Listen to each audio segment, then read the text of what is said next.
지금부터 김행 여성가족부 장관 후보자와 관련해서 더불어민주당 여성가족위원회 기자회견을 시작하도록 하겠습니다. 참석하신 의원님들 소개시켜드리겠습니다. 한준호 의원님 모셨습니다. 이동주 의원님 참석하셨습니다. 양현영 의원님 참석하셨습니다. 자질 결여된 후보자 지명에 대한 김행 후보자의 사퇴 및 윤석열 대통령의 사과를 촉구합니다. 회견문 낭독하겠습니다.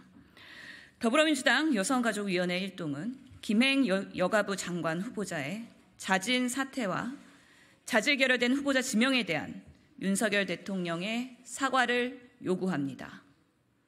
잼버리 사태의 책임을 다하지 않고 사라진 김현숙 여가부 장관 후임에 김행 후보자가 지명이 되었지만 지금까지 드러난 주식 꼼수 파킹, 배임 혐의, 가짜뉴스 이런 문제들만으로도 공직자로서의 자질이 없음이 충분히 증명되었습니다.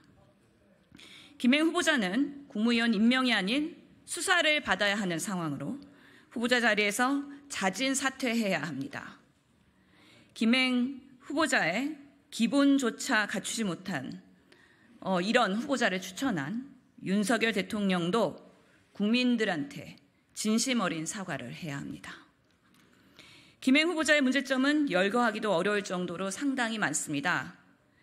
첫째, 공직자로서 갖춰야 할 재산 증식의 투명성 그리고 도덕성 부재입니다.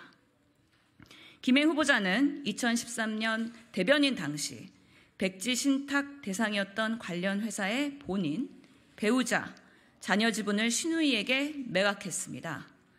2018년 경영권에 다시 복귀하면서 19년까지 해당 주식들을 다시 매수했습니다. 10년 동안 회사의 주식 가치는 100억 원대로 폭등하였고 김행 부부는 엄청난 시세 차익을 보았으며 21년, 22년에 각각 해마다 2억 원의 이상의 배당 소득을 챙겨갔습니다. 이렇듯 손쉽게 주식을 다시 되살 수 있는 당사자들에게 명의만 옮겨놨다가 헐값에 주식을 다시 매수하고 이로 인해 재산 증식과 시세 차익을 누렸다면 그게 바로 꼼수 파킹입니다.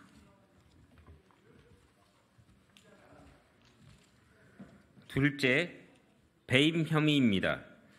2019년 공동창업자 공 씨에게 주식을 모두 다시 매수하며 경영권을 양도받는 대가로 지불하기로 한 퇴직금, 고문료 등 대금을 회사 돈을 사용해서 지불했다는 혐의가 지적되었습니다. 주식 꼼수 파킹, 배임은 해명 하나로 끝날 문제가 아니라 법적 절차에 따라 수사받아야 할 중차대한 사안입니다.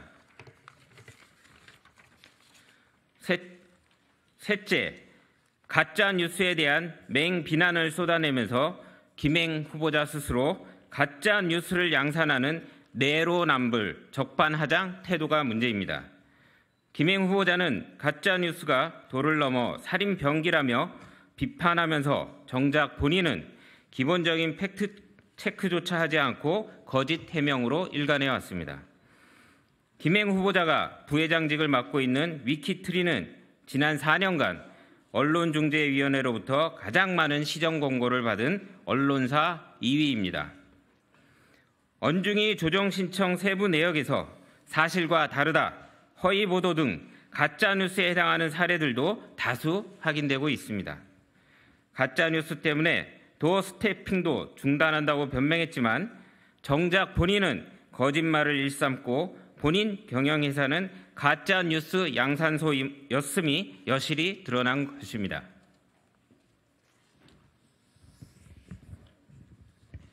넷째, 여성가족부 장관으로서 부적절한 사회 인식입니다.